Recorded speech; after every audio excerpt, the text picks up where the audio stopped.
सर्दियों के मौसम में अधिकतर लोग अपनी सेहत को लेकर हमेशा परेशान रहते हैं, जिसके लिए आप ना जाने कितने औषधीय चीजों का सेवन करना शुरू कर देते हैं। लेकिन अगर आप सर्दियों के मौसम में खांसी जैसी समस्या से बेहद परेशान है या फिर आपको काफी पुरानी खांसी है, तो आप इसके लिए मुलेठी का सेवन करना शुरू कर दें, क्योंकि मुलेठी आपकी पुरानी से पुरानी खांसी के लिए रामबाण औषधि मानी जाती है। क्योंकि मुलेठी में एंटीऑक्सीडेंट और एंटी डायबिटिक के तत्व भरपूर मात्रा में मौजूद होते हैं, जो आपकी मेटाबॉलिज्म सिंड्रोम के अलावा आपकी अन्य समस्याओं को भी आसानी से दूर करते हैं।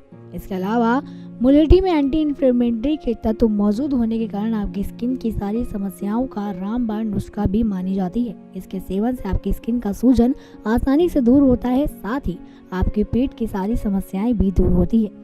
इसके अलावा आपका पाचन तंत्र बेहद मजबूत होता है। अगर आप मुलेठी के पन्ने पाउडर का सेवन करते हैं, तो इससे आप अपनी पुरानी खांसी को मिनटों में दूर कर सकते हैं। तो बेहतर होगा आप मुलेठी के पाउडर का सेवन करना ना भूलें, जिससे आप ताउम्र सेहतमंद बने रहे, साथ ही कफ से निजात पालें। क्यूरन हेल्थ डेस्क से रानी की रिपोर्ट।